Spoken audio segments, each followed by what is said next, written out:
Welcome to From the Quarries. Tonight's video, Hiram, King Solomon's ally, is another extract taken from the excellent History of Royal Arch Freemasonry by Everett R. Turnbull and Ray V. Denslow. It is a short, informative account of the background to one of the three Grand Masters in the Masonic tradition at the building of King Solomon's Temple. I hope you enjoy it. Good evening and welcome to tonight's presentation, From the Quarries, an archive of Masonic lore.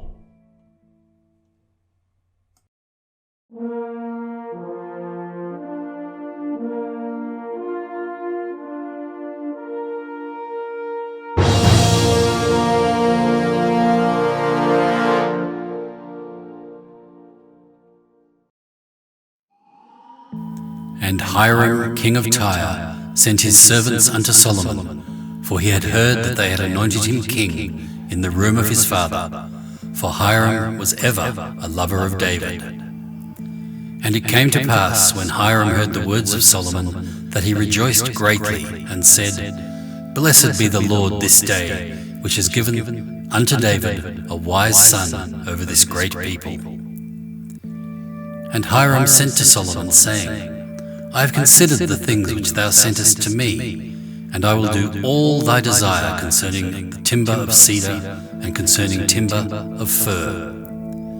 So Hiram gave Solomon cedar trees and fir trees according to all his desire. And Solomon gave Hiram 20,000 measures of wheat for food to his household, and 20 measures of pure oil. Thus gave Solomon to Hiram year by year. And the Lord gave Solomon wisdom, as he promised him, and there was peace between Hiram and Solomon, and they two made a league together. Solomon the Great had ascended the throne of David, his father. By clever political manipulation and the powerful influence of the Queen Mother, Bathsheba, of Nathan the prophet, Zadok the priest, Benaish, the head of the highly trained mercenary bodyguard of the old king, and others of the intimate circle of court favourites, Solomon, whom Nathan had also named Jedediah, beloved of Jah, had made secure his throne. His troublesome rivals had been disposed of by arrest or banishment, and usually thereafter by murder, and the wise king was well on his way towards establishing his reputation as the greatest of the kings of Judah and Israel and the wisest of all men. David had yearned to build a temple for the worship of the one God, more splendid and magnificent than any devoted to the worship of the heathen gods of his neighbours. Whether because he was too busy building the foundations of his kingdom, or because he was a man of war and blood was on his hands, or actually because there was too great opposition of the old-fashioned, who believed that the erection of a costly, fixed temples was contrary to the true and primitive worship of Yahweh, which should involve a tent or tabernacle. Whatever the reason may have been, maybe all of them, David did not build. But he did select the site for such a fane on the threshing floor of Araunah. He did amass a great amounts of material for the building.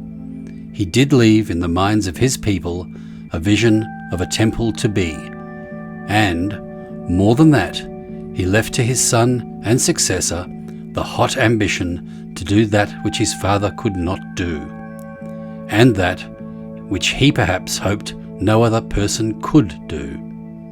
So began the building of the Temple of Solomon. But Solomon had not the resources with which to undertake alone so stupendous a project. He did, however, have the business acumen and the abilities of statecraft which enabled him to make his deals and contracts with those who did have them.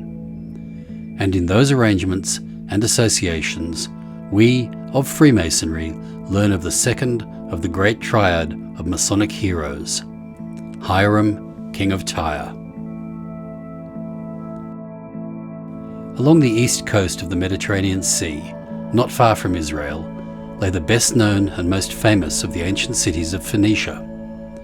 Tyre, which was said to have been founded as early as 3,000 years before the Christian era, and was perhaps originally a colony of the almost equally famous city of Zidon, or Sidon. Early Egyptian records speak of it as a city in the sea, which accord with biblical descriptions, to which water was brought in ships, and where fish were more numerous than the sands of the sea. Its name, which means a rock, was perhaps derived from its being first builded on a rocky hill for the purposes of defence. In fact, it was builded on an island, well fortified and practically impregnable. While it apparently paid tribute in the very early days to the Assyrians, it did battle off successfully many of the great invaders like Shalmaneser, Esarhaddon, Ashurbanipal, and even the great Babylonian Nebuchadnezzar. And it was not until Alexander the Great had built a mole from the mainland to the island stronghold that it suffered complete capture and defeat. Tyre had established commercial relations with the whole of the known world, not alone the countries around the Great Sea, but even as far away as Britain. Its colonies dotted northern Africa, including Cyprus, Utica, and Carthage, and its settlements were found as far west as Spain. It produced many manufactured products, not only in the island's stronghold, but in its colonies around the Mediterranean. It was known the world over for its products, such as purple dyes, metalwork, glassware, emeralds, broidered work, fine linen, coral, and agate. Robes of Tyrian purple were coveted by the kings of the world, great and small. Isaiah characterized it as the bestower of crowns, whose merchants are princes, whose traffickers are the honourable of the earth. And Ezekiel abounds in references to it. Its fleets covered the seas, and tradition says that its sailors were the first to round the Cape of Good Hope. It was wealthy beyond all of the ancient nations, its trade bringing to it the gold of the world. At this time, its geographical limits included the mountains from which came the world-famed cedars of Lebanon. To this fabulous centre of commerce the eyes of Solomon turned, as had those of his royal father when he sought the help he needed in the great task which he had set for himself. There is some difficulty in determining what are the real facts as to the relationship between David and Solomon on the one hand, and Hiram on the other. The Old Testament account of the relationship between David and Hiram begins rather abruptly and indicates that there was a previous course of dealings over some time.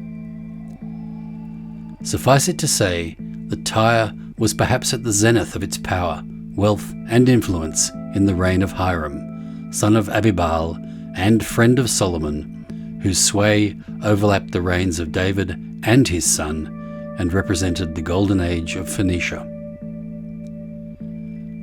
The name Hiram, sometimes Hunram, probably from Ahiram, means exalted brother, a meaning that has a special significance to those familiar with the cryptic rituals. The relations he had with David were most cordial, and he had furnished to David in his lifetime many of the materials which that king was amassing for the construction of the temple. Upon the death of David and Solomon's succession to the throne, Hiram sent an embassy of condolence and congratulation to Jerusalem, thereby further cementing the already cordial relations between the two royal houses. Out of it all grew the closest and most intimate alliance that existed in all of Jewish history between a Jewish king and a foreign potentate.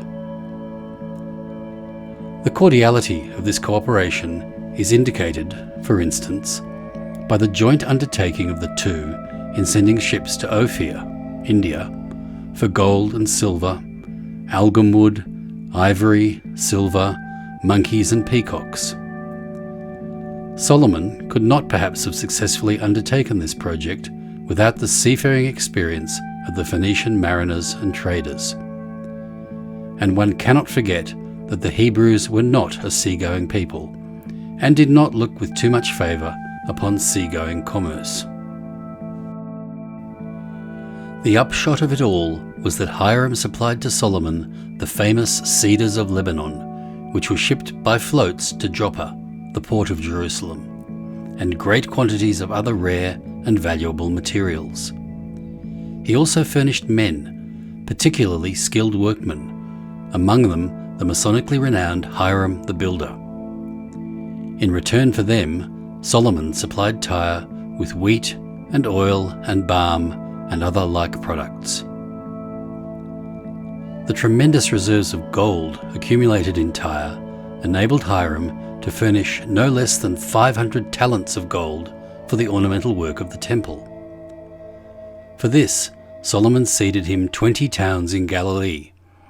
But, it is said, upon inspecting them, Hiram referred to them contemptuously and restored them to their donor.